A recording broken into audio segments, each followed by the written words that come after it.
What is going on, guys? Welcome back to my channel, and this is my review for the new sports drama, The Way Back. This movie was directed by Gavin O'Connor, and it stars Ben Affleck as Jack Cunningham, a former basketball star in high school who is on the rise to a fantastic career, throws it all away dealing with alcoholism based on certain past and tragic moments that have happened in his life, and he becomes the new head coach of his former high school basketball team. I'm going to say right off the bat, this is a great film. And Ben Affleck gives a phenomenal performance, which was no surprise at all to me, because this is a movie that feels very personal to Ben Affleck, because he is someone who has suffered with alcoholism in his own life. And you can really see how much this movie actually truly means to Affleck in the film. This felt like a passion project of his, and maybe he didn't direct the film, but him just being involved in the film really makes it hit a little bit more closer to home in terms of the realness of his character and him acting, because really it almost felt like to me that he doesn't really have to try too hard in acting in this film because he's dealt with these past troubles in his own reflective history. So it's a great character piece almost for the actor Ben Affleck himself, as opposed to just this sports drama, because this is not just a sports drama film. Don't go in this movie expecting Coach Carter, because that's not what this movie gives you. This is a heavy film. It deals with heavy emotions and very heavy subjects and topics that are very, very hard to not pull an emotional string. It's very hard for you to not feel somewhat sad or bad for these characters involved in the film, especially Ben Affleck's character, because dealing with this past trauma and the things that he's had to deal with that other people his age in his regard would never have to deal with.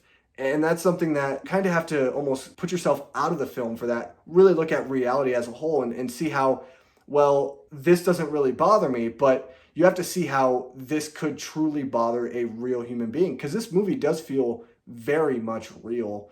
And even the basketball sequences when the team loses and they kind of start coming back as this team who becomes formidable again because of Jack Cunningham as a coach does such a great job of being an example to these kids, and kids having to kind of look up to him as not only an athlete and as a star basketball player and coach, but also as more of a friend. And it's very realistic. It makes me remember back to when I played sports, some of the coaches that I had that I truly loved, that really made me a better human being, and not just an athlete, but just a better person overall, and helped me achieve goals and make a better plan for my life than maybe I would have before. And so it was very nice to see that in this film, being so realistic in that approach and really bringing a more humanistic element to all of the main contributors of the film, not just Affleck, but also some of the players and his wife. They really kind of flesh it out so that way you truly do feel a deeper meaning and deeper connection to these characters involved. And this is a film that, besides maybe one or two nitpicks, is one of the best films I've seen this year, because it's a movie that doesn't try to do too much with what it has. It's a film that I felt like was maybe a little bit oddly placed in the year. I feel like it really could have benefited from being farther in the year, maybe going for some award contention later on in the line, especially for the performance by Ben Affleck way early in the year. So I don't want to get ahead of myself, but I do feel like the unfortunate thing about this movie coming out in March is that it's going to be lost in the weeds once December comes around, because there's going to be other films that to me are probably going to be higher on my list, and I'll just kind of forget about this movie. And that's pretty sad. But it's not the fault of the film, it's just the fault of when this movie was put out there by Warner Brothers.